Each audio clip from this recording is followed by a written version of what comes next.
Merrill Garbus could sing in Esperanto through 16 vocal filters and it still wouldn't stop listeners from parsing her lyrics. Nonetheless, with her Tune Yards project, lyrics matter less than what signifies as pure sound, and on that front Tune Yards have usually brought the goods.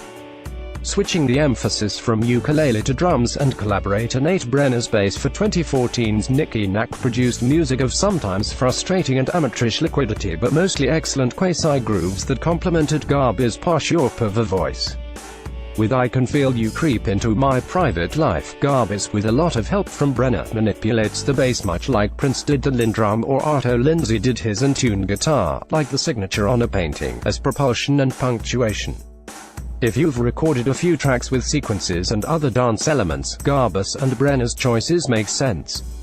This time around, however, only a third of the album works. Obscure, seemingly unfinished, and nattering, this is Tune Yard's weakest album to date at a moment when Garbus, distrusting her music's ability to explain itself, doesn't need the slings and arrows. But more on that later. Don't trust me, she sings in Who You, over clattering percussion and a basic piano, which is sound advice. Didn't know right from wrong, honesty, honesty, she sings a song later on Honesty, over even more pronounced bass. The admission of bad faith shades her material, situating her in a tangled line of posers who take positions for the sake of a momentary aesthetic infatuation. So long as the beats are as sharp as the ones anchoring Heart Attack and Look at Your Hands, Garbus is as polymorphously euphoric as ever.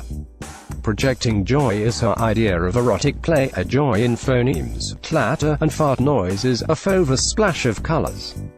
But on ABC 123, she's literal and, her mortal sin, arch, retreating into the incantatory.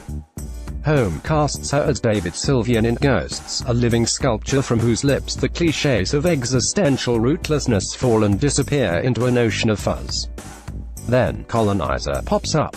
The soundtrack to several remarks shared with music reporters about her self-consciousness as a white performer. Colonizer combines thesis statements and Garbus' favorite musical elements into a lukewarm stew. It's not terrible, but it stops the album cold.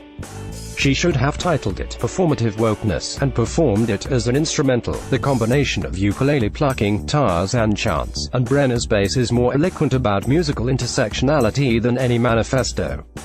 Listeners do care about Garbus' words, not to mention her theories about whiteness, only insofar as these theories strengthen albums whose song structures list and sway from the effort required of Garbus to hold together their incongruities.